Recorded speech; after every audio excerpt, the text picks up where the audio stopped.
Last Friday,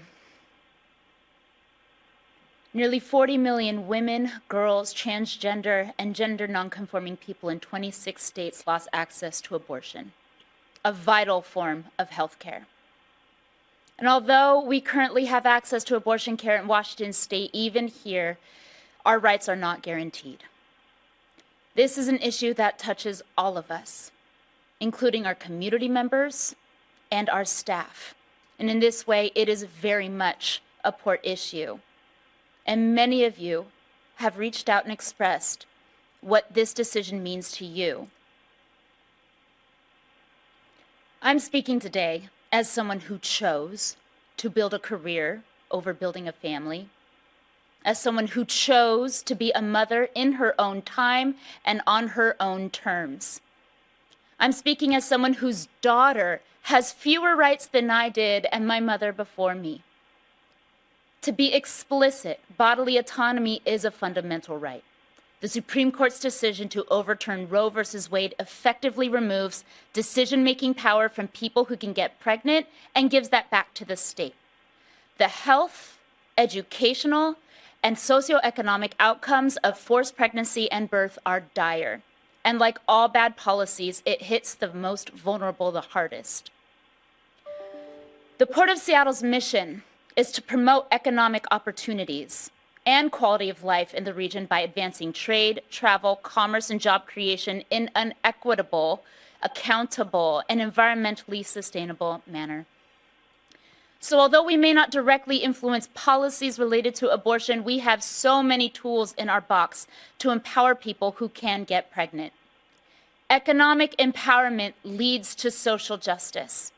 Equity work requires centering people who are disparately impacted by oppression, and we will be unapologetic in being a welcoming facility to pregnant people seeking sanctuary. The Port of Seattle is not a Christian institution. The Port of Seattle is a place of opportunity.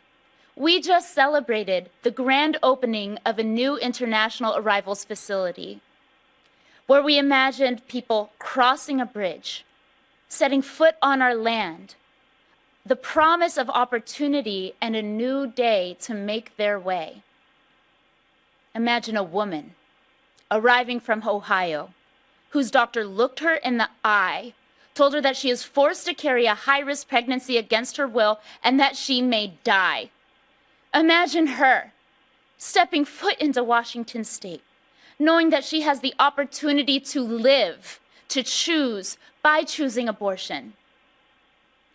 Last Friday, I shared my own abortion stories publicly because in a time when they are trying to drive our issues underground, I choose daylight.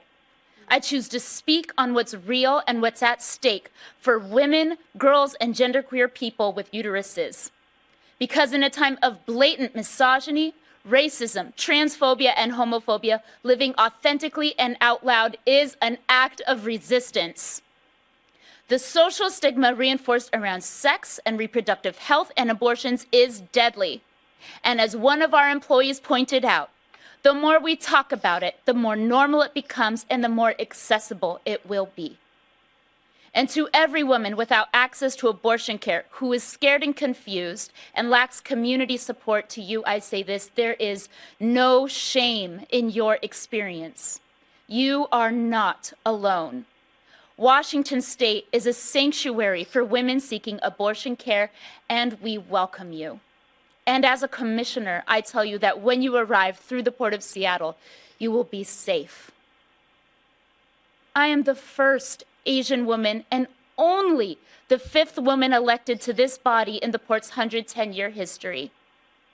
If not for the right to choose, there would be no Commissioner Hasegawa, and I would not be the mother that I am today. None of the decisions I made were easy, but they were mine to make and live with. And as a woman, a mother, and Port Commissioner elected by the people of King County, I will do everything in my power to advance justice at the Port of Seattle. To members of the public who are listening in, including members of our own workforce, write in with your ideas. We will collect them and consider them. and I will work collaboratively with my colleagues upon the Commission and staff in advancing justice for all.